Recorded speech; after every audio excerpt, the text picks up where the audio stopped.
1892.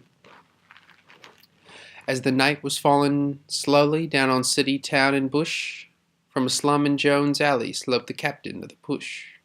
And he scowled towards the north, and he scowled towards the south, as he hooked his little finger in the corners of his mouth.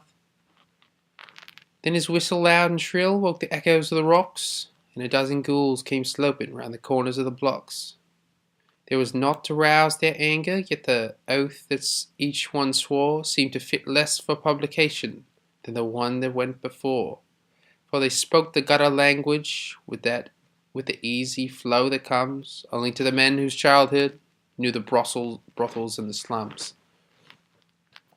Then they spat in turns and halted, and the one that came behind, spitting fiercely on the pavement, called on heaven to strike him blind. Let us first describe the captain, bottle-shouldered, pale and thin, for he was the beau ideal of a Sydney larrikin. And his hat was more suggestive of the city where we live, with a gallows tilt that no one save a larrikin can give. And the coat a little shorter than the writer would desire, showed a more or less uncertain portion of his strange attire. That which tailors known as trousers, known by him as bloomin' bags, hanging loose from his person swept with tattered ends the flags. And he had a pointed sternpost to the boots that peeped below, which he laced up from the centre of the nail in his great toe. And he wore his shirt uncollared, and the tie correctly wrong, but I think his vest was shorter than should be in one so long. And the captain crooked his finger at a stranger on the curb, whom he qualified politely with an adjective and verb, and he bugged the gory bleeders that they wouldn't interrupt till he gave an introduction. It was painfully abrupt. Here's the bleedin' push, me covey, here's something from the bush. Strike me dead, he wants to join us, said the captain of the push. Said the stranger, I am nothing but a bushy and a dunce, but I read about the bleeders in a weekly gas bag once. Sittin' lonely in the humpy when the wind began to whoosh, how I longed to share the dangers and the pleasures of the push. Gosh, I hate the swells and good 'uns, I could burn 'em in their beds. I am with you if you'll have me, and I'll break their blazing heads. Now look here, exclaimed the captain to the stranger from the bush. Now look here. Suppose a fella was to split upon the push. Would you lay for him and fetch him, even if the traps were round?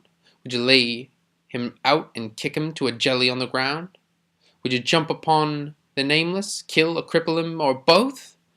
Speak, or else I'll speak, the stranger answered, my colonial oath. Now look here, exclaimed the captain and the stranger from the bush. Now look here, suppose the bleeders let you come and join the push. Would you smash your bleeding bobby if you got the blank alone? Would you break a swell or chinky, split his garret with a stone? Would you have a mole or keep you like to swear off work for good? Yes, my oath, replied the stranger, my colonial oath I would. So they swore him in, and found him sure of aim and light of heel. And his only fault, if any, lay in his excessive zeal. He was good at throwing metal, but we chronicle with pain that he jumped upon a victim, damaging the watch and chain. Ere the bleeders had secured them, yet the captain of the push swore a dozen oaths in favour of the stranger from the bush. Late next morn, the captain rising, hoarse and thirsty from his lair, called the newly feathered bleeder, but the stranger wasn't there. Quickly going through the pockets of his bloomin' bags, he learned that the stranger had been through them for the stuff his maul had earned. In the language that he muttered, I should scarcely like to tell. Stars and notes of exclamation, blank and dash will do as well. In the night, and captain's signal woke the echoes of the rocks, brought the gory bleeders sloping through the shadows of the blocks. And they swore the stranger's action was a blood-escaping shame, while they waited for the Nameless, but the Nameless never came, and the Bleeders soon forgot him. But the captain of the push still is laying around in ballast, the Nameless from the bush. I like the other one better.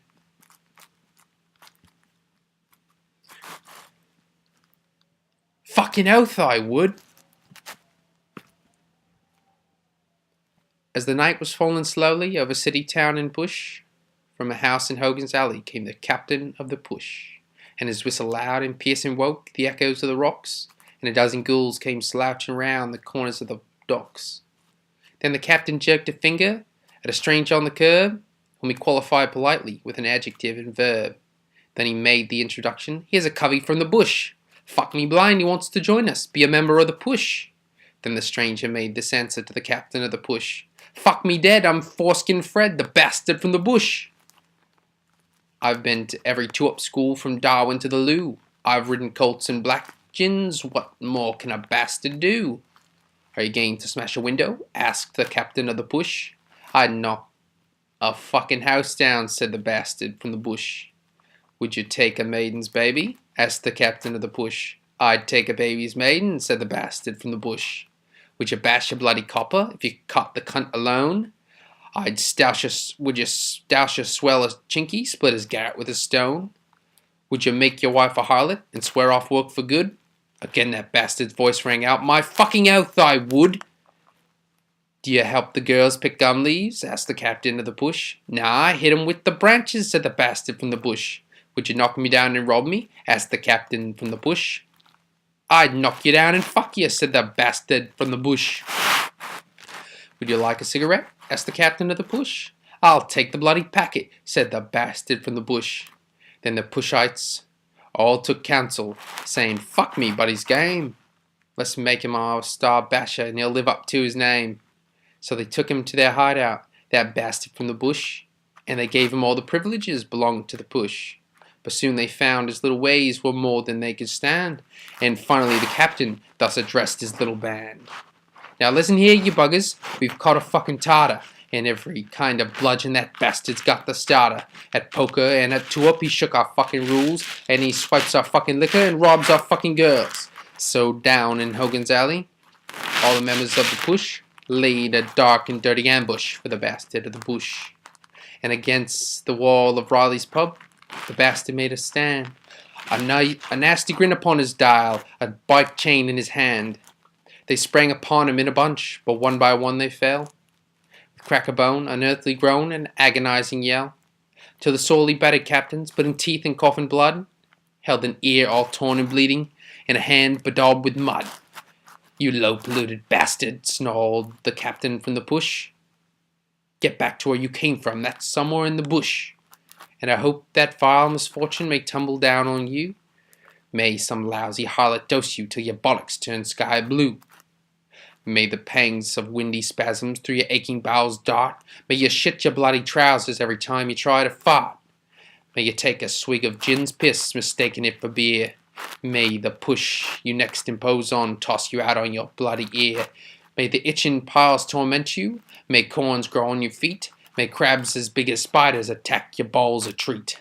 Then when you're down and out and hopelessly bloody wreck, may you slip back through your asshole and break your bloody neck.